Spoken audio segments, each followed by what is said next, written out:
"I am ashamed of you, Holmes," said Lestrade with dignity, after a few minutes' silence. "Why should you raise up hopes which you are bound to disappoint? I am not over tender of heart, but I call it cruel." "I think that I see my way to clearing James McCarthy," said Holmes. "Have you an order to see him in prison?" "Yes, but only for you and me." "Then I shall reconsider my resolution about going out. We have still time to take a train to Hereford and see him to-night?" "Ample." "Then let us do so. Watson, I fear that you will find it very slow, but I shall only be away a couple of hours." I walked down to the station with them, and then wandered through the streets of the little town, finally returning to the hotel, where I lay upon the sofa and tried to interest myself in a yellow-backed novel. The puny plot of the story was so thin, however, when compared to the deep mystery through which we were groping, and I found my attention wander so continually from the action to the fact, that I at last flung it across the room and gave myself up entirely to a consideration of the events of the day. Supposing that this unhappy young man's story were absolutely true, then what hellish thing, what absolutely unforeseen and extraordinary calamity, could have occurred between the time when he parted from his father and the moment when, drawn back by his screams, he rushed into the glade? It was something terrible and deadly. What could it be? Might not the nature of the injuries reveal something to my medical instincts? I rang the bell, and called for the weekly county paper, which contained a verbatim account of the inquest. In the surgeon's deposition it was stated that the posterior third of the left parietal bone and the left half of the occipital bone had been shattered by a heavy blow from a blunt weapon.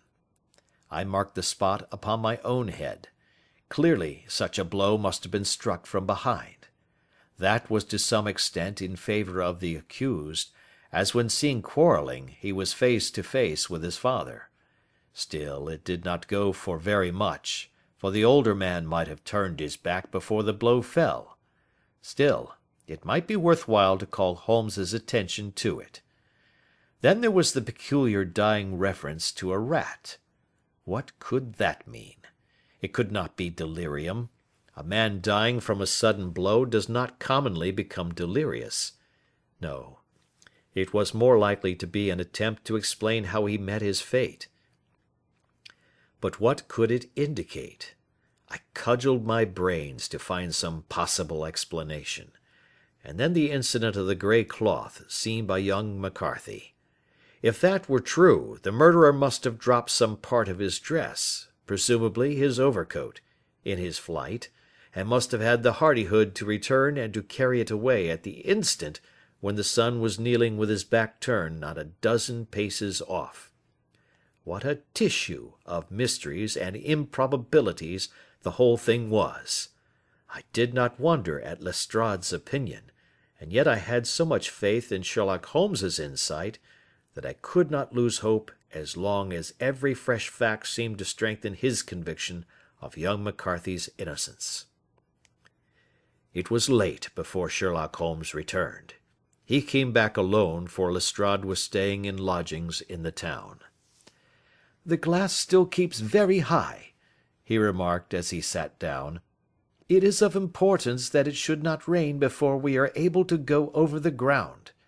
On the other hand, a man should be at his very best and keenest for such nice work as that, and I did not wish to do it when fagged by a long journey.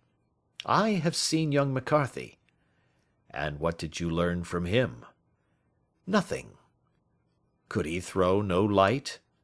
"None at all. I was inclined to think at one time that he knew who had done it, and was screening him or her, but I am convinced now that he is as puzzled as every one else. He is not a very quick-witted youth, though comely to look at and, I should think, sound at heart." "I cannot admire his taste," I remarked, "if it is indeed a fact that he was averse to a marriage with so charming a young lady as this Miss Turner." "Ah, thereby hangs a rather painful tale. This fellow is madly, insanely in love with her. But some 2 years ago, when he was only a lad, and before he really knew her, for she had been away 5 years at a boarding school, what does the idiot do but get into the clutches of a barmaid in Bristol, and marry her at a registry office?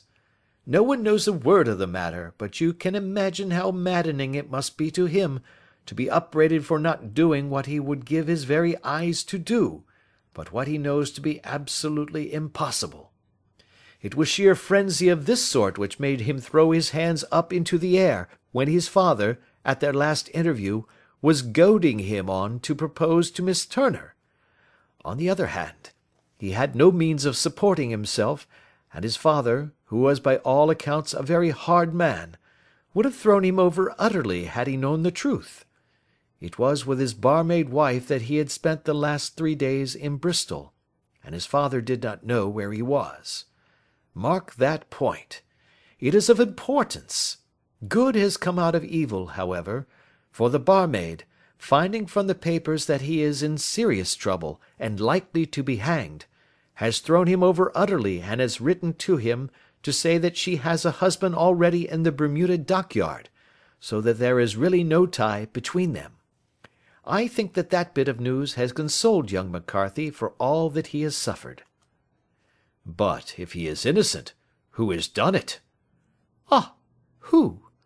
I would call your attention very particularly to 2 points. One is that the murdered man had an appointment with someone at the pool, and that the someone could not have been his son, for his son was away, and he did not know when he would return. The second is that the murdered man was heard to cry "Cooey" before he knew that his son had returned. Those are the crucial points upon which the case depends. And now let us talk about George Meredith, if you please, and we shall leave all minor matters until tomorrow. There was no rain, as Holmes had foretold, and the morning broke bright and cloudless. At 9 o'clock Lestrade called for us with the carriage, and we set off for Hatherley Farm and the Boscombe Pool. "There is serious news this morning," Lestrade observed. "It is said that Mr. Turner, of the Hall, is so ill that his life is despaired of." "An elderly man, I presume?" said Holmes. "About 60. But his constitution has been shattered by his life abroad, and he has been in failing health for some time. This business has had a very bad effect upon him. He was an old friend of McCarthy's, and, I may add, a great benefactor to him, for I have learned that he gave him Hatherley Farm rent-free." "Indeed, that is interesting," said Holmes. "Oh yes, in 100 other ways he has helped him. Everybody about here speaks of his kindness to him." "Really?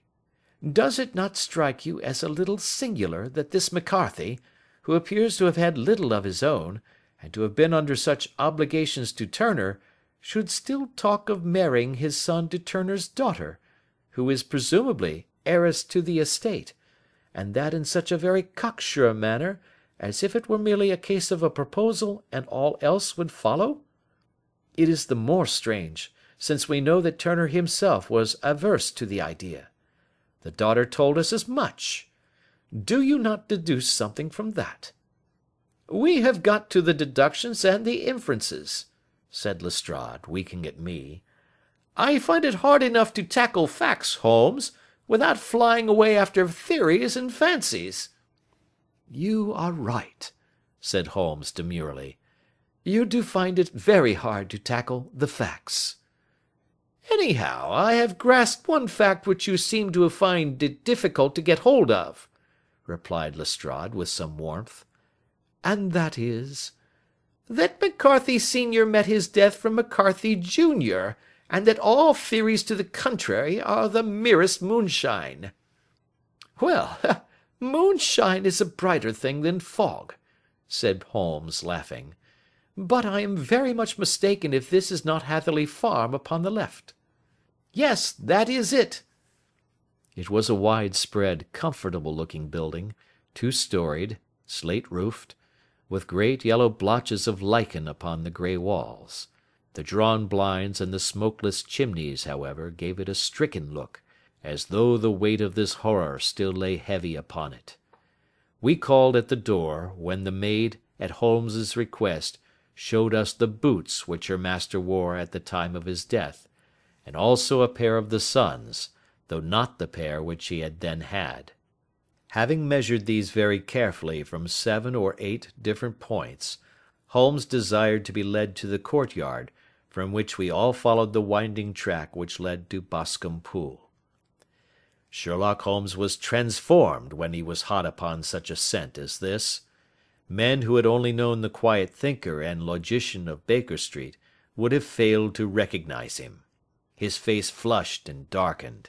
His brows were drawn into 2 hard black lines, while his eyes shone out from beneath them with a steely glitter. His face was bent downward, his shoulders bowed, his lips compressed, and the veins stood out like whipcord in his long sinewy neck. His nostrils seemed to dilate with a purely animal lust for the chase, and his mind was so absolutely concentrated upon the matter before him, that a question or remark fell unheeded upon his ears, or at the most only provoked a quick, impatient snarl in reply. Swiftly and silently he made his way along the track which ran through the meadows, and so by way of the woods to the Boscombe Pool. It was damp, marshy ground, as is all that district, and there were marks of many feet, both upon the path and amid the short grass which bounded it on either side. Sometimes Holmes would hurry on, sometimes stop dead, and once he made quite a little detour into the meadow. Lestrade and I walked behind him, the detective indifferent and contemptuous, while I watched my friend with the interest which sprang from the conviction that every one of his actions was directed towards a definite end.